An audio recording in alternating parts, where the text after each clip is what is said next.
Assalamualaikum warahmatullahi wabarakatuh. Selamat pagi, siang, sore, dan malam teman-teman semua. Pada video pertemuan kedua, materi kedua ini, saya akan menjelaskan terkait dengan teori-teori pokok ya, yang digunakan untuk memahami individu dalam konteks sosial. Karena yang seperti saya jelaskan di materi pertama bahwa prinsip dari intervensi sosial itu adalah pada second order change ya. Artinya kemudian berusaha mengubah perilaku dari individu ya, baik menggunakan prinsip eh, preventif ya, kemudian dalam tataran yang lebih tinggi, jadi bukan pada tataran individu. Nah, di sini kita menyebutnya adalah individu dalam konteks sosial. Jadi kita berusaha karena kita mau membuat membuat perubahan individu pada second order change, maka kemudian kita harus memahami terlebih dahulu terkait dengan pendekatan-pendekatan teori yang menjelaskan individu dalam konteks sosialnya. Nah, mendasari pemikiran psikologi komunitas tentang kehidupan individu bermasyarakat atau keberadaan individu dalam konteks sosial, baik dalam setting natural atau sistem sosial tertentu. Jadi intervensi sosial itu sebenarnya didasari atas pemikiran psikologi komunitas. Dan psikologi komunitas yang kita tahu itu berbicara tentang bagaimana kehidupan, kita mempelajari kehidupan individu dalam konteks sosial baik dalam setting natural ataupun sistem sosial tertentu. Nah, setting itu apa? Karena kita tadi menjelaskan ya bahwa individu dalam konteks sosial, dalam setting tertentu di sosialnya. Nah, setting itu apa? Setting itu menjelaskan tentang kondisi di mana individu itu menjalani kehidupannya dan melangsungkan interaksi terus-menerus dengan lingkungannya tersebut. Itu disebut dengan setting. Jadi bagaimana individu, tempat atau konteks kondisi ya, kondisi di mana individu itu hidup dan kemudian berinteraksi terus-menerus dengan lingkungannya. Nah, interaksi ini kemudian menyebabkan terjadinya hubungan timbal balik ya, hubungan timbal balik antara individu dengan konteksnya dan konteksnya dengan individu. Pengalaman dan berbagai bentuk tingkah laku individu ini akan mempengaruhi masyarakat sekitar dan begitu pula sebaliknya. Jadi setting ini tadi dengan individu itu saling berkaitan, ada interaksi karena setting itu adalah kondisinya dan kemudian di sana akan memunculkan perilaku tertentu dan kemudian itu akan eh, apa berinteraksi secara timbal balik. Nah, jadi kalau digambarkan, kita tahu bahwa setting itu kemudian mempengaruhi perilaku. Jadi di sini prinsipnya adalah behaviorisme ya. Kita tahu bahwa reinforcement, eh, ekspektasi individu terhadap reinforcement yang diperoleh dari lingkungannya itu akan meningkatkan behavior, sedangkan punishment itu akan mengurangi behavior. Jadi ini contoh dari bagaimana kemudian setting itu mempengaruhi perilaku dari individu. Nah, ketika kita berusaha memahami terkait dengan setting dan individu, maka kita di sana akan uh, diwajibkan untuk menghargai perbedaan individu. Dan dalam intervensi sosial juga diperlukan adanya kolaborasi aktif dan partisipasi aktif. Kompetensi dan masalah individu itu dalam intervensi sosial itu dilihat juga dalam konteks lingkungan sosialnya, budayanya, ekonomi, geografi, dan sejarahnya ya. Jadi dalam konteks intervensi sosial, maka sangat penting untuk memahami masalah individu atau kompetensinya itu tidak hanya dalam tataran individunya saja, tapi juga terlihat dari konteks lingkungannya. Sehingga diperlukan analisis multi levels atau analisis sistem sosial yang bertujuan kemudian kita mengembangkan setting yang nanti akan mampu mempromosikan kompetensi dan kesejahteraan ya. Jadi sifatnya adalah multi level ya, multi level. Ini kalau dalam di apa diwujudkan dalam konteks kuantitatif sebenarnya ada ya, ada analisisnya sendiri. Tetapi kemudian di sini kita mencoba memahaminya dalam konteks intervensi sosial, yaitu sebuah masalah. Jadi nanti kalian kan dapat permasalahan ya, ada permasalahan individu. Coba dipahami secara kontekstual ya, analisis sistem sosial itu bagaimana, apa yang kemudian bisa dikembangkan dari setting lingkungannya yang kemudian mampu mempromosikan kompetensi dan kesejahteraan yang untuk menangani permasalahan tersebut.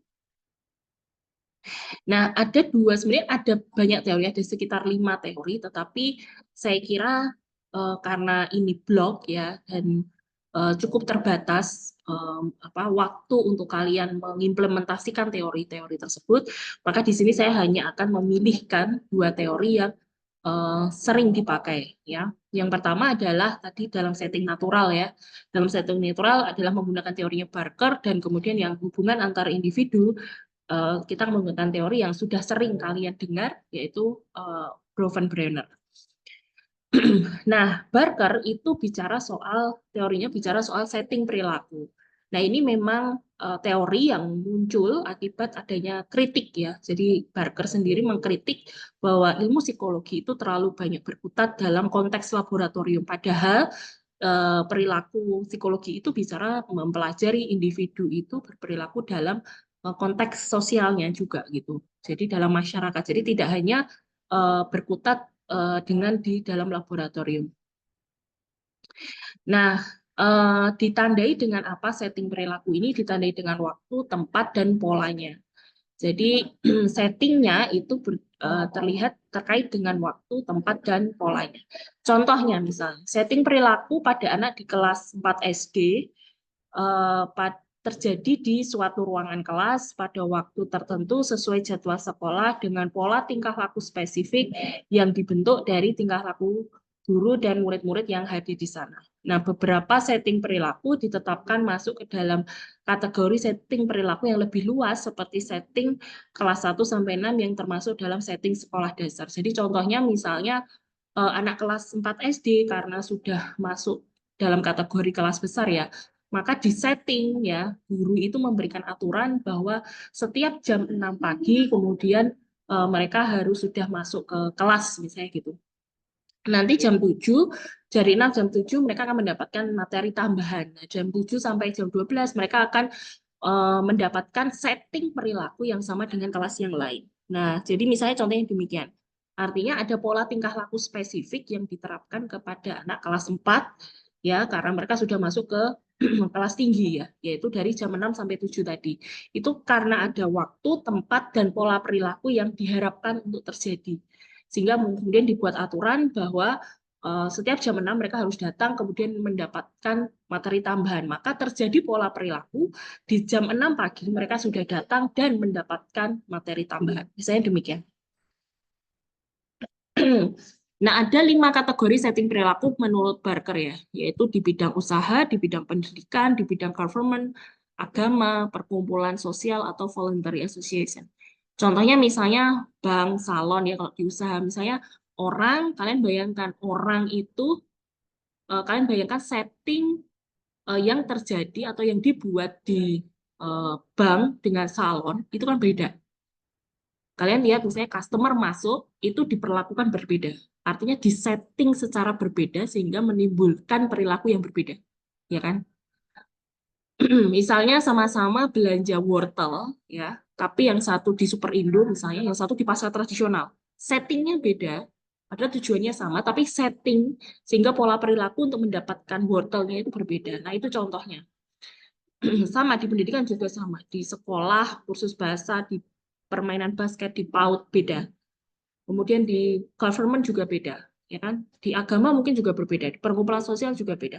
Jadi setting perilaku tidak hanya merepresentasikan sebuah tempat secara fisik, tapi juga waktu dan pola tingkah laku yang berlangsung di dalamnya. Jadi soal ya atau menjadi tugas ya untuk bahan kajian teman-teman di sini untuk lebih memahami ini, coba masing-masing dari teman-teman itu memilih satu setting di sini ya, misalnya usaha, dan coba gambarkan bagaimana setting perilaku yang terbentuk dari 2 tempat yang berbeda tadi.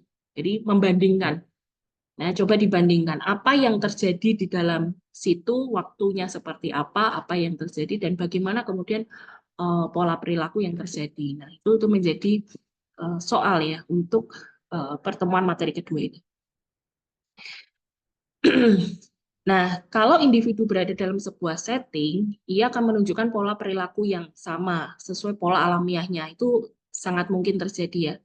Jadi pola perilaku yang sama mungkin terjadi antara satu orang dengan yang lain. Misal, melihat customer service, dia akan cenderung bertanya, atau melihat satpam, dia akan cenderung minta bantuan.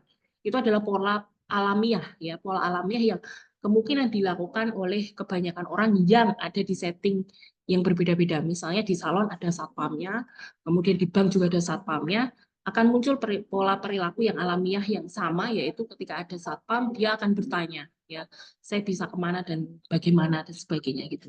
Nah, itu contohnya. Nah, pola perilaku itu kalau terjadi disebut alamiah, itu akan yaitu terjadi terus-menerus. Siapapun dia, ya, siapapun dia. Nah, setting perilaku itu punya seperangkat aturan baik implisit atau eksplisit yang kemudian akan mengatur tingkah laku di dalam setting tersebut. Ya, sehingga makanya intervensi sosial nanti kalau bisa kalian tuh membuat sebuah intervensi yang itu akan men-setting perilaku dari individu di dalam konteks sosial itu yang kemudian tujuannya adalah untuk mengembangkan kompetensinya. Nah, peraturan dapat dilihat dari pola tingkah laku spesifik di lokasi yang dimaksud ya. Misalnya karena bank dia harus mengamankan apa transaksi dan sebagainya, maka mungkin peraturannya adalah sebelum masuk mau menarik uang harus menunjukkan KTP dan sebagainya. Tapi beda mungkin kalau di mana misalnya di kelurahan gitu ya, itu mungkin berbeda. Nah, semacam itu. Nah, suatu kesatuan didasari pada ketergantungan masing-masing bagian, kejadian di bagian yang berbeda memiliki pengaruh besar satu sama lain daripada kejadian serupa di luar setting. Nah, contoh lagi misalnya perilaku masuk parkir ya, antara di mall dan bukan di mall, itu mungkin berbeda. Nah, itu juga sama, ada ketergantungan di antara yang lain dari berbagai bagian dalam setting tersebut, itu kemudian membuat pola perilaku tertentu. Tingkah laku dan lingkungan spesifik itu merupakan kesatuan dalam sebuah setting perilaku. Jadi ini menunjukkan, jadi teori Barker ini menunjukkan bahwa konteks dan perilaku itu saling berhubungan. Tadi timbal balik yang saya bilang tadi. Jadi misalnya kalau saya ambil karcis, ya saya bisa masuk. Ya maka karcis ini menjadi sebuah reinforcement, ya kan reinforcement sehingga dia mau melakukan itu, yaitu dia mengambil karcis meskipun harus berbayar. Kan gitu. Tapi kalau misalnya ternyata tempatnya penuh dan atau mungkin parkirnya ternyata naik dan sebagainya, itu sebuah bentuk punishment ya. Nah, seperti punishment sehingga dia urung untuk melakukannya. Seperti itu contohnya di parkir di mall. Jadi ada satu kesatuan antara lingkungan fisik dengan tingkah lakunya. Jadi tingkah laku dan lingkungan fisik itu punya dua atribut, yaitu atribut fisik dan atribut tingkah laku. Setting perilaku dipandang sebagai pola perilaku spesifik yang berlangsung dalam batasan lingkungan fisik tertentu, bukan diinterpretasikan sebagai pengaruh langsung dari lingkungan fisik terhadap tingkah laku. Ya, jadi setting perilaku itu dipandang sebagai pola perilaku yang spesifik, yang itu jadi spesifik hanya di situ. Gitu.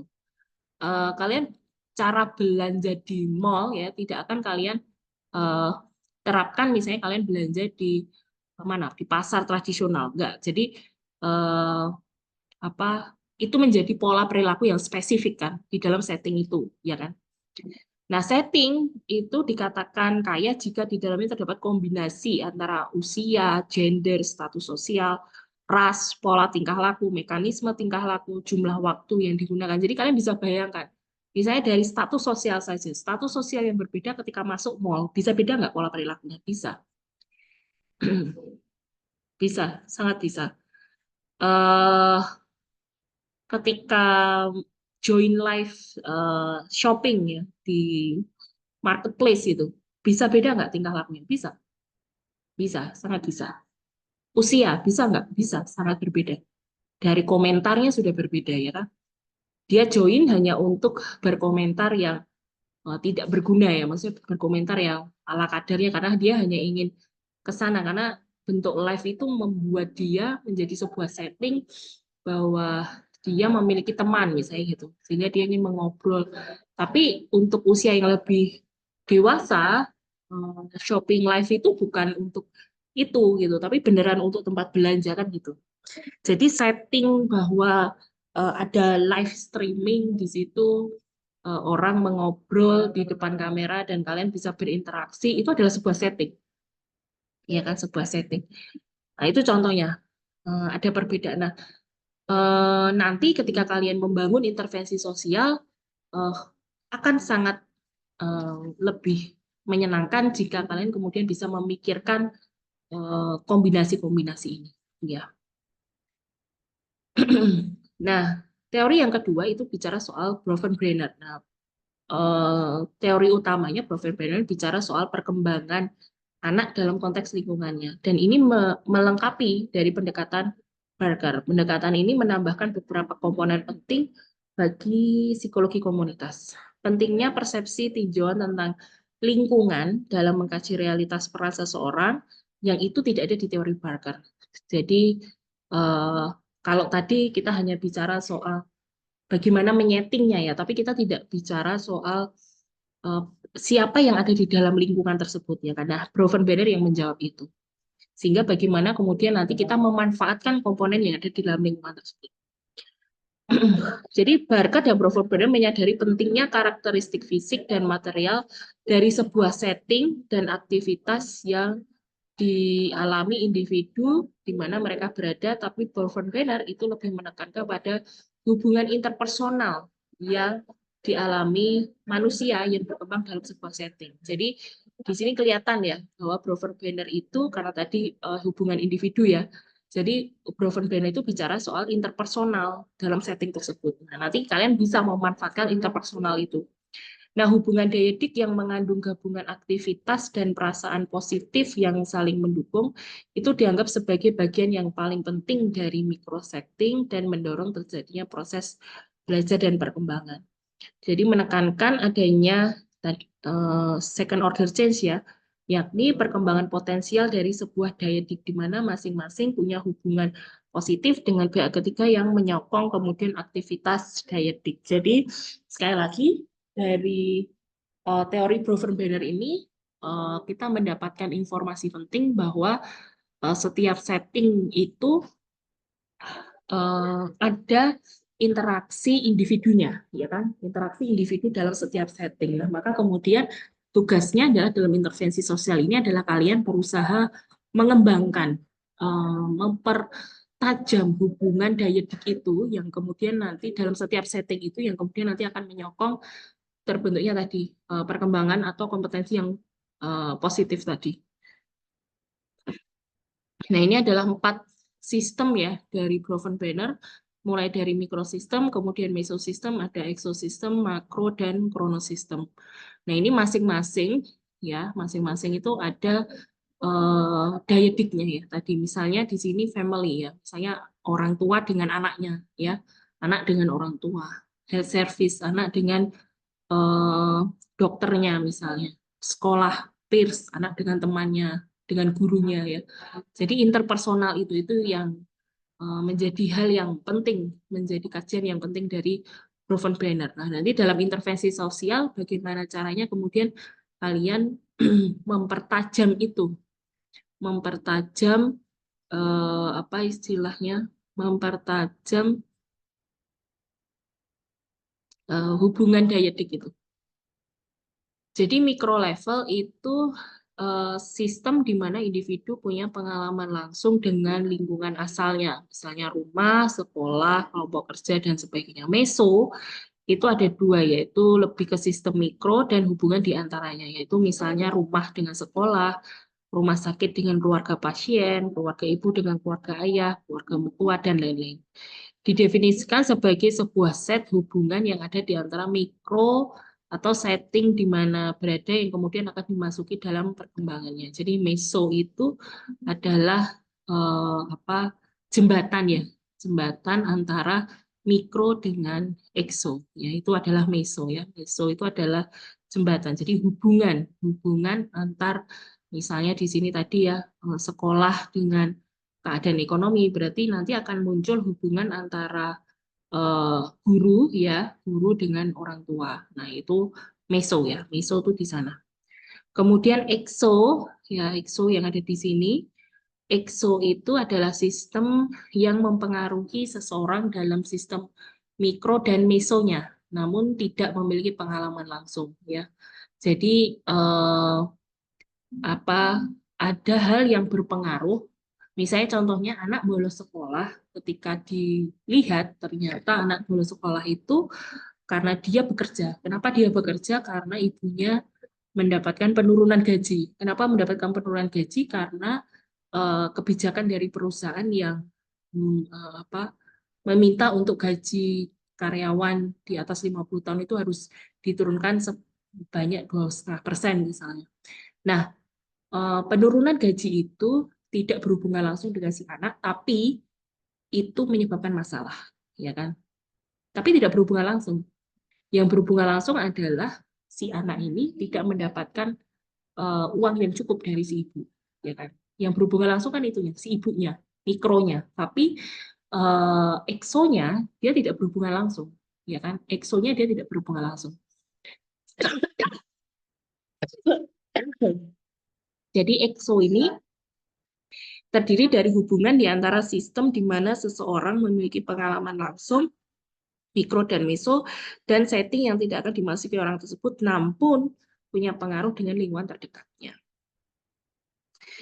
Sedangkan makro itu sistem yang lebih besar, yang menentukan ideologi dan struktur, misalnya kondisi di tempat kerja, asosiasi, peran gender, dan sebagainya.